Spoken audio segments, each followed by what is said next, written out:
दोस्तों नमस्कार, मैं हूं संजय प्रभाकर और आप देख रहे हैं नवभारत डिजिटल। दोस्तों, बीते शनिवार को अमेरिका के राष्ट्रपति चुनाव को लेकर फैसला आ गया और इसमें बातें साफ हो गई कि जो बाइडेन, जो कि डेमोक्रेट उम्मीदवार रहे, उन्होंने इस चुनाव को जीत लिया है और डोनाल्ड ट्रंप इस मुकाबले में हार चुके हैं। लेकिन डोनाल्ड ट्रंप जो है वो हार मानने को तैयार नहीं है। उन्होंने सीधे सीधे कह दिया है कि जीत उनकी हुई है और जो बाइडेन की जीत को उन्होंने अदालत में चुनौती दी है। खैर, अगर कभी भी कोई बड़े चुनाव में जीतता है या फिर किसी और प्रतियोगिता में जीतता है तो उसको बधाई दी जाती है। अमेरिकी चुनाव के इस प्रेसिडेंशियल इलेक्शन में जो बाइडेन ने चुनाव जीती और उनको सबसे पहले बधाई देने वालों में जर्मन चांसलर मर्केल थी। लेकिन कई बड़े देश के नेता, चाहे वो राष्ट्रपति हो, प्रधानमंत्री हो, उन्होंने जो बाइडेन को अभी तक बधाई नहीं दी है, कंग्रेचुलेशन नहीं किया है। हालांकि भारत की तरफ से बाइडेन को बधाई दे दी गई है और भारत के प्रधानमंत्री नरेंद्र मोदी ने भी उनको बधाई दी है। लेकिन दूसरों ने बधाई क्यों नहीं दी, जिसमें चीन शामिल है, रूस शामिल है, कोरिया शामिल है। आखिर उन्होंने बधाई क्यों नहीं दी और इसके पीछे कारण क्या है? क्या ये देश ट्रंप से डरते हैं? आखिर माजरा क्या है, इस पर हम बात करेंगे इंटरनेशनल अफेयर्स के एक्सपर्ट यानी कि अंतरराष्ट्रीय मामलों के जानकार अमेय प्रताप सिंह जी से। अमेय जी, आपका स्वागत है नवभारत में। शुक्रिया मुझे बुलाने के लिए। आपने मेरी बातें को बड़े ध्यान से सुना होगा। देखिए, इतने दिन बीत गए, जो बाइडेन को अभी तक रूस ने बधाई नहीं दी। ये वही रूस है, यानी कि वहां के जो राष्ट्रपति व्लादिमीर पुतिन, उन्होंने ट्रंप के जीतने पर आज से 4 साल पहले सबसे पहले उन्होंने बधाई दी थी। हालांकि ये बात अलग है कि ट्रंप के चुनाव जीतने को लेकर, पुतिन की भूमिका को लेकर कई सवाल भी खड़े हुए थे। खैर, ये बधाई क्यों नहीं दे रहे? ये एक बहुत अच्छा सवाल है और इसका संक्षेप में जवाब अगर होगा तो ये है कि बधाई देने के फायदे कम है और नुकसान ज्यादा है, दोनों चीन और रशिया के लिए। इसमें कुछ कारण हैं जो दोनों के लिए समान है और कुछ अलग है। तो आप देखेंगे, आपने जैसे कहा, पिछले इलेक्शन में रशिया पे इल्जाम लगे कि उन्होंने अमेरिकन इलेक्शन में इंटरफेयर किया है। इस इलेक्शन में भी चाइना ऐसा कुछ कर सकता है, इसके कुछ अर्ली साइंस थे, अमेरिकन इंटेलिजेंस ने डिटेक्ट किए थे। तो इस समय रशिया का या चाइना का ओपनली आके एक स्टैंड लेना इंटरफियरेंस माना जा सकता है अमेरिकन पब्लिक के द्वारा और अमेरिकन पॉलिटिशियंस के द्वारा। ये बड़ा रिस्क है और जिसका भी वो पक्ष लेंगे, सामने वाला जो है, जैसे अगर उन्होंने कह दिया कि जो बाइडेन को हम कांग्रेचुलेट करते हैं, तो डोनाल्ड ट्रंप इसी बात को लेके उछाल सकते हैं कि देखिए, चाइना के ये कैंडिडेट है, रशिया के ये कैंडिडेट है। तो ये एक बड़ी दुविधा उनके लिए पैदा हो जाएगी और फिर अगर जो बाइडेन एडमिनिस्ट्रेशन में कंटिन्यू करते हैं तो वो चाइना और रशिया पे ज्यादा सख्त होंगे जितना शायद वो पहले नहीं होते, क्योंकि उनको ये साबित करना होगा कि रशिया और चाइना ने उनके इलेक्शन में उनकी मदद नहीं की। तो ये एक बड़ा रिस्क है। दूसरा एक बड़ा रिस्क है कि जो उनकी डोमेस्टिक पॉपुलेशन है, जो उनकी आबादी है, उनको वो ये सिग्नल नहीं देना चाहते कि हम अमेरिका के प्रेसिडेंट को कांग्रेचुलेट करने के लिए हम बहुत उत्तेजित हैं। वो उनको ये मैसेज देना चाहते हैं, क्योंकि डेमोक्रेसी देखिए इस तरह की होती है, लोकतंत्र इस तरह से चलता है जिसमें कोई पूरा केओस है, अभी तक पता नहीं चल रहा है प्रेसिडेंट कौन है। हमारे सिस्टम देखिए, अथॉरिटेरियन सिस्टम्स, आपको कभी ये परेशानी झेलनी नहीं पड़ती है। तो ये दो मेन कारण है जिसकी वजह से अभी तक उन्होंने किया नहीं है। अगर वो कर भी देते तो जो बाइडेन की फॉरेन पॉलिसी में कोई बड़ा चेंज या कोई बड़ा रिफॉर्म नहीं होने वाला था उनके कांग्रेचुलेशंस की वजह से। तो जैसा मैंने कहा, फायदे कम है, नुकसान ज्यादा है।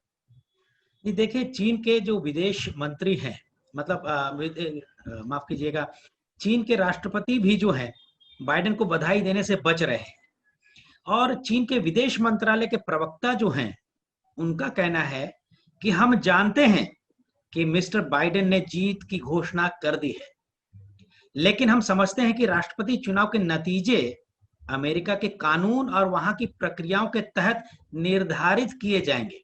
इसका क्या अर्थ निकलता है?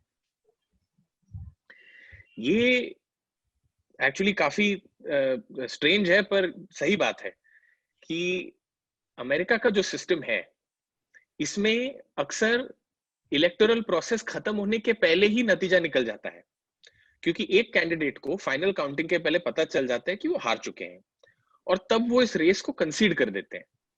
तो जैसे इस केस में हमें दिख रहा है कि जो बाइडेन 270 का जो लक्ष्य है उसको क्रॉस कर चुके हैं, तो डोनाल्ड ट्रंप आमतौर पे इस रेस को कंसीड कर देते, और जो बाकी की प्रक्रिया है वो बिना किसी कंट्रोवर्सी के आगे बढ़ती रहती। पर क्योंकि डोनाल्ड ट्रंप अब कंसीड नहीं कर रहे हैं, कई सारे ऑप्शंस अब ओपन अप हो गए हैं जो शायद किसी भी दिशा में अब जा सकते हैं। जैसे कि डोनाल्ड ट्रंप ने, आप जानते हैं, आपने कहा भी कि सुप्रीम कोर्ट में इस केस को अपील किया है। तो सुप्रीम कोर्ट अगर कह दे कि कुछ बैलेट्स हैं, कुछ वोट्स हैं जो या तो मेल इन बैलेट्स हैं या कुछ डेट के बाद अगर आए हैं, तो उनको खारिज कर दिया जाए, तो इससे इलेक्शन में एक खासा उसका इम्पैक्ट आएगा। दूसरा है, और ये अमेरिका के कॉन्स्टिट्यूशन की एक बड़ी ही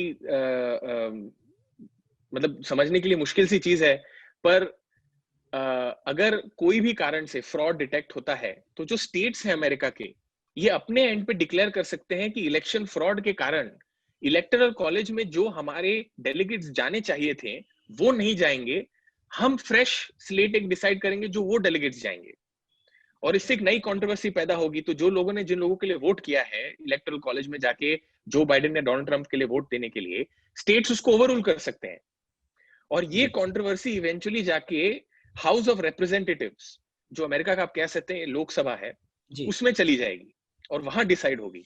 पर वहां भी जो हाउस ऑफ रिप्रेजेंटेटिव्स में, क्योंकि डेमोक्रेट पार्टी के अभी ज्यादा लोग हैं, तो जो बाइडेन को फायदा होना चाहिए, पर ऐसा नहीं होगा, क्योंकि हाउस ऑफ रिप्रेजेंटेटिव्स में भी वोट डालने के लिए स्टेट्स लोगों को नॉमिनेट करेंगे जी। तो आप देखेंगे अमेरिका में एक बड़ा ही ऑड सिनेरियो है कि जो स्टेट्स हैं ज्यादा रेड स्टेट्स हैं, रिपब्लिकन स्टेट्स हैं, पर क्योंकि उन स्टेट्स में लोग कम रहते हैं, तो प्रेसिडेंशियल इलेक्शन में उन स्टेट्स के उतने इलेक्टोरल कॉलेज के वोट्स नहीं होते जी। पर अगर हर स्टेट इक्वली वोट करता है, जब ये issue finally house of representatives में जाता है, तो ऐसा भी हो सकता है कि एक कॉन्स्टिट्यूशनल कू हो जाए, जहां पे स्टेट्स के जो डेलीगेट्स हैं वो बड़ा रोल प्ले करें और पॉपुलर वोट को बिल्कुल बगल में रख दिया जाएगा और डोनाल्ड ट्रंप शायद फिर से प्रेसिडेंट बन जाए। यही उनकी रणनीति दिख रही है।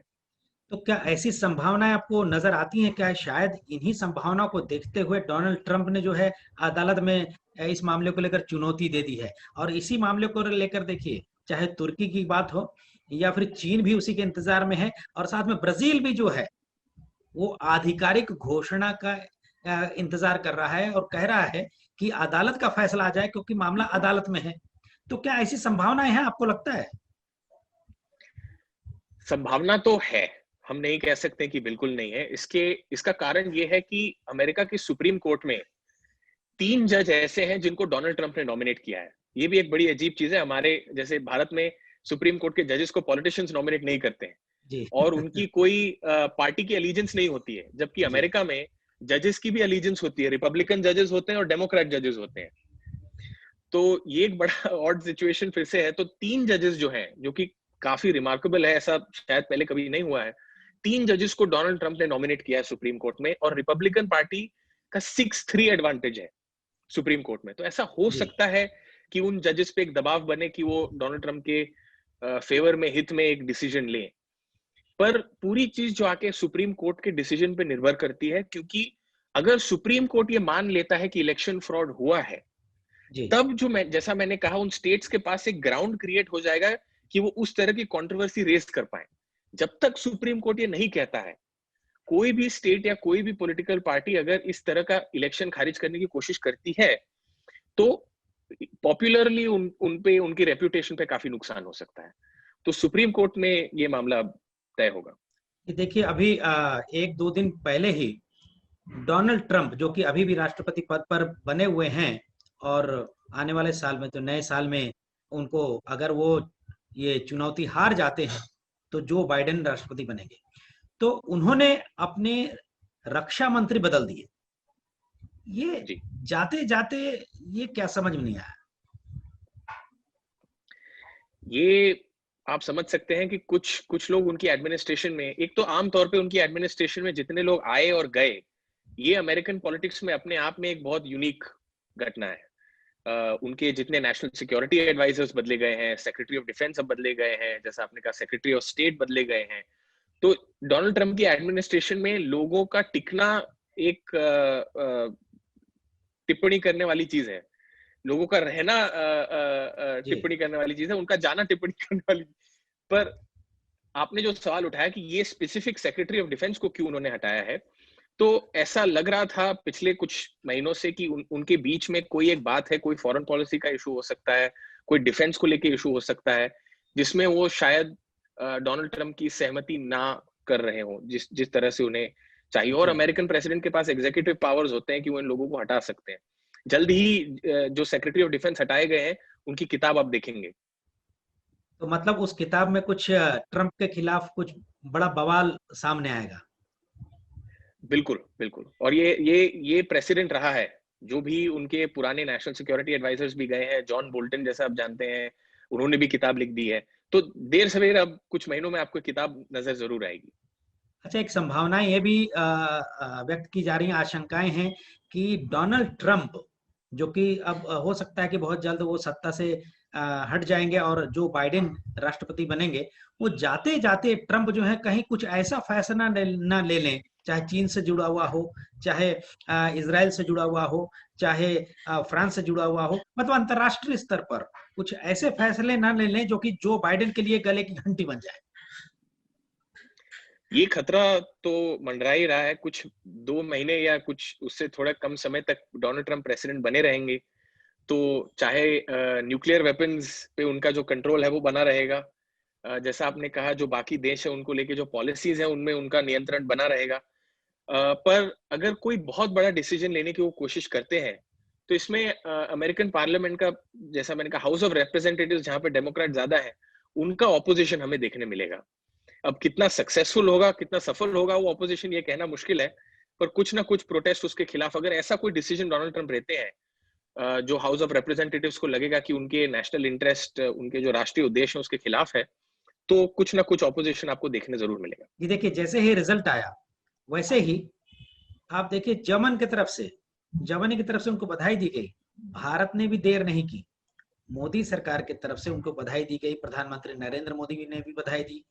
तो अब की बार ट्रंप सरकार का नारा और ये बधाई देना बाइडेन को, ये समझ में नहीं आ रहा है। मतलब ये क्या है, दोनों तरफ दोस्ती। एक जो अमेरिका के पुराने सेक्रेटरी ऑफ स्टेट थे, उन्होंने एक लॉर्ड सैल्सबरी ब्रिटिश पार्लियामेंटेरियन से कोट बोरो किया था। मैं अंग्रेजी में कहूंगा, in in in international relations there are no permanent friends और enemies, there are only permanent interests. तो जहां भी उद्देश्य है, जहां पे भी फायदा है, उस तरफ दोस्ती निभाई जाती है कूटनीति में। पर आपकी बात बिल्कुल सही है। जब प्रधानमंत्री मोदी जी ने अब की बार ट्रंप सरकार कहा था, ये एक काफी गंभीर सिचुएशन क्रिएट कर दिया था इस चीज ने, क्योंकि आमतौर पर दूसरे देशों के प्रधानमंत्री कभी भी इलेक्शन कैंपेन में भाग नहीं लेते हैं।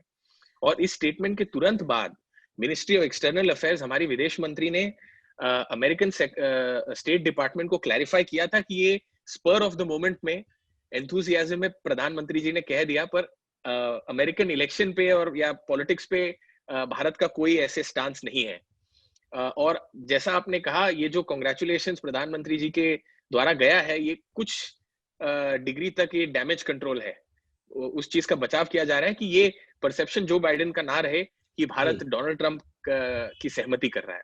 ये देखिए, शुरुआती सवाल में जैसे कि आपने हमें जवाब दिया कि चाहे चीन हो, चाहे रूस हो, ब्राजील हो, और भी कई देश हैं, वो अभी तुरंत बधाई नहीं देना चाहते हैं, अपना पक्ष क्लियर नहीं करना चाहते क्योंकि उसके रिपरकशंस हो सकते हैं।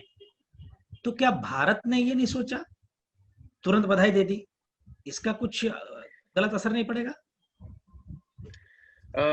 गलत असर तो नहीं आएगा, इसका भारत को सिर्फ फायदा ही हो सकता है। और चीन और रशिया के जिस तरह के रिश्ते हैं अमेरिका के साथ, भारत के रिश्ते काफी अलग हैं।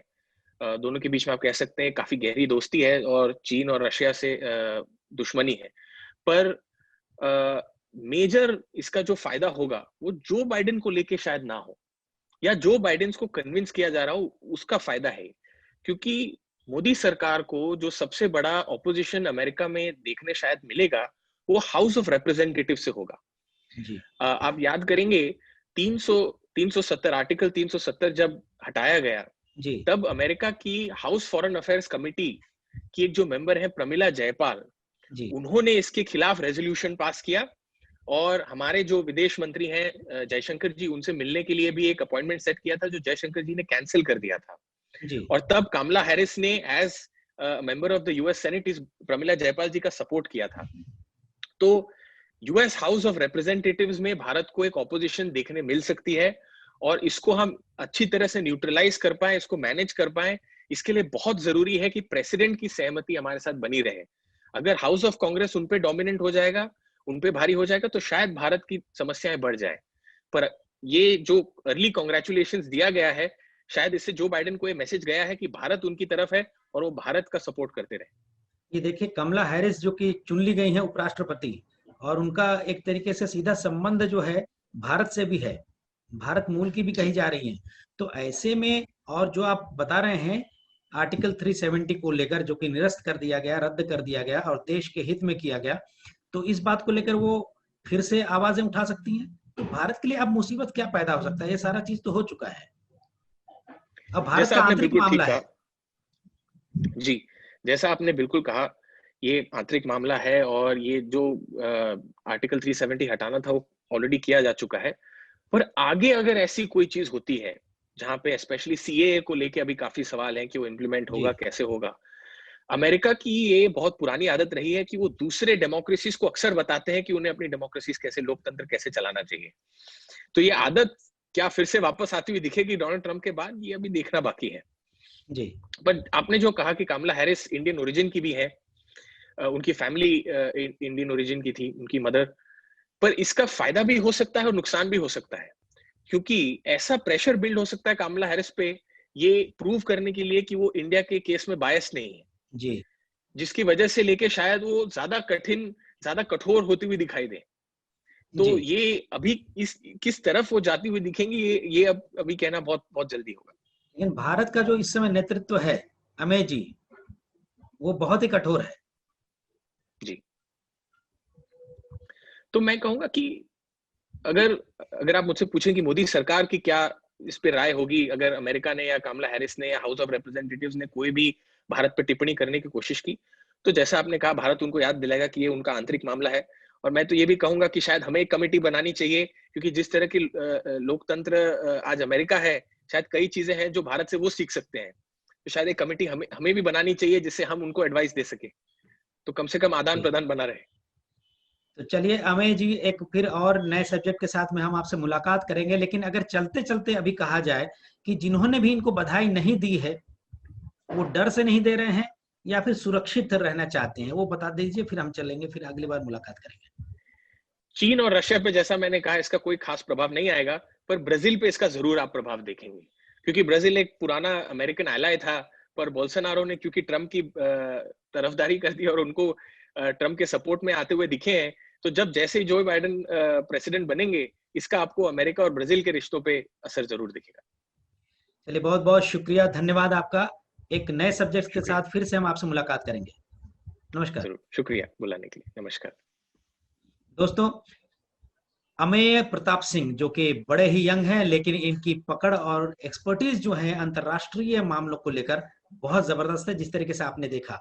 और हम लगातार अमेय प्रताप सिंह जी से इन विदेशी मामलों को लेकर आपको अवगत कराते रहेंगे। और ये जो मामला है, देखिए कितना टेक्निकल है कि अगर कोई राष्ट्रपति चुनाव जीत भी जाए तो बधाई देने में डर, ना दें उसमें भी डर, बड़ा ही अजीब मामला है। चलिए, आने वाले दिनों में क्या तस्वीरें सामने आती हैं, इस बात को लेकर हम आपके सामने रखेंगे। और अमेय प्रताप सिंह जो कि बहुत ही बारीक नजर रखे हुए हैं, बहुत ही एकदम ध्यान से देख रहे हैं इन मामलों को, उनका नजरिया भी हम आपको लगातार पेश करते रहेंगे। नमस्कार।